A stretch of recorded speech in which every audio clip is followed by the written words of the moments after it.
आप सभी को द इंडिया मूव्स की तरफ से भाई दूज की बहुत बहुत शुभकामनाएं। भाई दूज का त्योहार जितना प्यारा है उतना ही खूबसूरत इसके पीछे की कहानियां और भावनाएं हैं। दिवाली के 2 दिन बाद आने वाला यह त्योहार भाई बहन के रिश्ते की मिठास और अपनापन दिखाता है। लेकिन क्या कभी आपने सोचा है इसे भाई दूज क्यों कहा जाता है? असल में इस त्योहार का मतलब सिर्फ बहन का भाई को तिलक लगाना या भाई का तोहफा देना नहीं, बल्कि ये उस आत्मिक रिश्ते की याद दिलाता है जो हर भाई बहन को जोड़ता है। कहा जाता है कि बहुत पहले हम सब आत्माएं परमपिता परमात्मा के साथ एक ही जगह रहते थे, परम धाम में। वहीं हमारे सच्चे भाई हैं जिन्होंने हमें आत्मसम्मान और जीवन का ज्ञान दिया। जब हम आत्माएं पृथ्वी पर जन्म लेने आई तब वो रिश्ता भुला दिया गया, लेकिन द्वापर युग से मनुष्य ने परमात्मा को भाई, पिता, मित्र हर रूप में याद करना शुरू किया और तभी से ये त्योहार शुरू हुआ, जो आज भी हमें याद दिलाता है कि हम सब एक ही पिता के संतान हैं, यानी एक दूसरे के भाई बहन हैं। अब जरा इस त्योहार से जुड़ी एक पुरानी कहानी पर चलते हैं जो पीढ़ियों से सुनाई जा रही है। बहुत समय पहले गांव में भाई और बहन रहते थे। बहन की शादी बचपन में हो गई थी और वो ससुराल चली गई थी, लेकिन कभी मायके लौटकर नहीं आई। भाई बड़ा हुआ तो उसे बहन की याद आने लगी। हर भाई दूज पर जब वो दूसरों के माथे पर तिलक देखता तो उसे अपनी बहन की कमी महसूस होती थी। एक दिन उसने माँ से पूछा कि उसकी बहन क्यों नहीं आती। माँ ने बताया कि उनके गांव और बहन के गांव के बीच एक बड़ा जंगल है और बीच में नदी बहती है जिसमें मगरमच्छ और सांप है। रास्ते में पहाड़ और जंगली जानवरों का भी डर है, इसलिए कोई वहां नहीं जाता। लेकिन भाई ने ठान लिया कि इस बार वो किसी भी हालत में अपनी बहन से मिलने जाएगा।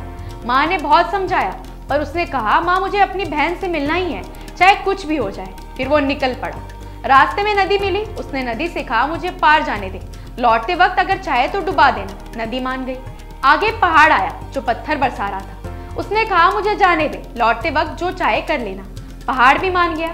फिर एक बाघ मिला जो उसे खाने को तैयार था, लेकिन भाई ने कहा, पहले बहन से मिल लूं फिर लौटते वक्त आ जाना। बाघ भी मान गया। जब वो अपनी बहन के घर पहुंचा तो बहन उसे देखकर रो पड़ी। इतने सालों बाद अपने भाई को देखकर उसका दिल भर आया। उसने तुरंत उसे गले लगाया, खाना खिलाया, मिठाई, पूड़ी, कचौड़ी बनाई, खूब प्यार किया। भाई को लगा जैसे पूरी थकान मिट गई। कुछ दिन बाद जब जाने का वक्त आया तो भाई ने पूरी कहानी सुनाई और कहा कि अब उसका समय पूरा हो गया है, क्योंकि उसने बाघ, नदी, पहाड़ और सांप से वादा किया था। बहन सुनकर डर गई, लेकिन उसने हिम्मत नहीं हारी। उसने घर से दूध, मांस, फूल और चावल लिया और भाई के साथ लौट पड़ी। रास्ते में जब बाघ आया तो उसने मांस दे दिया, बाघ चला गया। पहाड़ आया तो उसे सोने चांदी के फूल अर्पित किए, वो शांत हो गया। सांप आया तो उसे दूध पिलाया, वो भी चला गया। नदी उफरने लगी तो उसने पूजा करके उसे शांत कर दिया। दोनों खुशी खुशी गांव लौट आए। लेकिन बहन को रास्ते में एक भविष्य बताने वाली औरत मिली जिसने कहा कि भाई की जान अब भी खतरे में है। उसे बचाने के लिए तुम्हें उसके ऊपर नाराज होने का नाटक करना होगा। हर रस्म में उसे कोसना और डांटना पड़ेगा। बहन ने वही किया। वो शादी में हर वक्त भाई को बुरा भला कहती रही। सबको लगा वो पागल हो गई है। लेकिन जब शादी के दौरान अचानक कोई दुर्घटना होने वाली थी तो उसकी गालियां और चिल्लाहटें सुनकर बुरी आत्माएं भाग गई और भाई की जान बच गई। शादी के बाद बहन ने सबको सच्चाई बताई। उसका बुरा व्यवहार दरअसल अपनी भाई की रक्षा के लिए था। सबकी आंखों में आंसू आ गए और सब बोले, काश हर किसी को ऐसी बहन मिले जो भाई की जान बचाने के लिए खुद को गलत कहलाने से भी ना डरे।